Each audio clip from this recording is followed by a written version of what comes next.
Hello and welcome to the 58th tutorial in the Bootstrap free series. In this part we're going to be looking at progress bars. We'll be using the source code from the 6th tutorial. If you don't have it, don't worry, there'll be a link in the description. Progress bars allow you to display some status of something that is happening. For example, loading a bunch of assets. This is great as the user may get impatient if nothing is visually happening. So by adding this, you can convey to the user the application or the website, wherever it is, hasn't got stuck and it is still ticking away. Just bear in mind, regarding cross-browser compatibility, progress bars within Bootstrap use CSS3 transitions and animations to achieve some of their effects. These features are not supported in Internet Explorer 9 and below, or older versions of Firefox, and Opera 12 does not support animations. But for the most part, most of the browsers that you'll be targeting, even though IE9 is still relatively new, Chrome has a big chunk, Firefox, the new versions have a big chunk in the market, so it should be all good. So let's go ahead and open up our index file to show you how easy it is to code away our progress bar. So I'm just going to put it below everything, but as an extra task I'm going to put it within the row and the column just to see how it reacts according to, well, the row and the column. I'm going to put a div, and in here I'm going to put a class of progress. This is just a built-in class for CSS, so we don't need to code anything for this, which is great.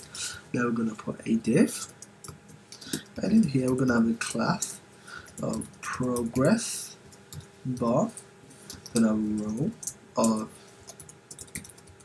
progress bar. We'll have an area value now equals 40. You'll understand a little more about this once it's all done and you actually see it running. We're going to put a area dash value min equals to 0. We're going to put a area dash value max equals to 100. And what we're going to do is put a style. This is going to be an inline style. But generally you want to abstract a style from inline and put it either in a separate CSS or like a CSS tag, or a style tag, we should say, up top of the page. But it's got to keep it simple and just implement it inline. Recommended that you don't do it like this. Actually, as an extra task, abstract it out. It shouldn't be too difficult. I'm going to set the width as 40% by default. Let's put a semicolon there. Go back and close the div tag, and in here the only thing we're going to do is add a span tag, and this isn't actually going to visually be displayed. This is only for screen readers. So if I do class equals sr dash only, so for screen readers only, I'm going to put 40% complete not completes.